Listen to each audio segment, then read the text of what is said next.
এখানে কোনো অসুবিধা হবে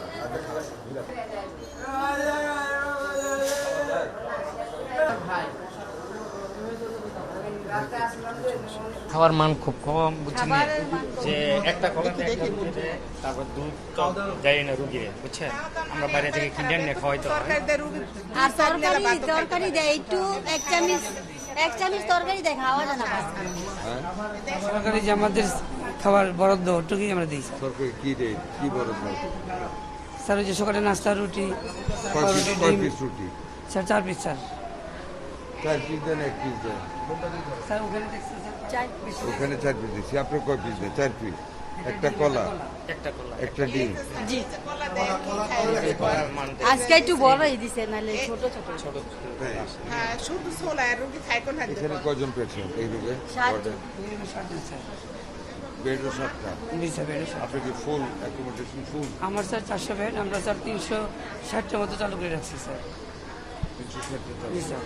দুধ কি বরাদ্দ হয় ওদের জন্য? না, দুধ বরাদ্দ নেই স্যার। তাহলে সেটা ওদের বুঝিয়ে বলবেন যে দুধ স্যার আছে স্যার। তো বরাদ্দ নাই। আর ডিম দেয়? ডিম দেয়? ডিম দেয় স্যার, ডিম দেয় প্রতিদিন ডিম দেয় স্যার।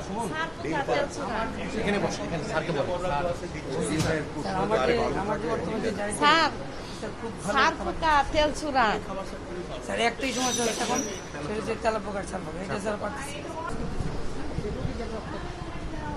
সার পোকা পেট ভর্তি রক্ত, ওরা ঘুমাবে কিভাবে?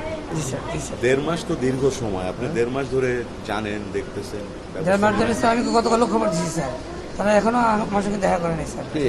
এই কন্ট্রাক্টর স্যার। কন্ট্রাক্টর এত সাহস যে আপনার সাথে দেখা করেন, আপনি টাকা পায় না? টাকা স্যার ওই যে এই কারণে দুধ স্যার। বরাদ্দ নাই, ডিম রুটি কলা। আপনাদের কলাটা দেখি একটু। এই কলা কেন? এই কলা তো হওয়ার কথা না। এই কলা তো বাজারে পড়ে থাকা কলা, যেটা ফেলে দেয়। এই দেখেন স্যার, সবই তো দেখাইলাম আমরা।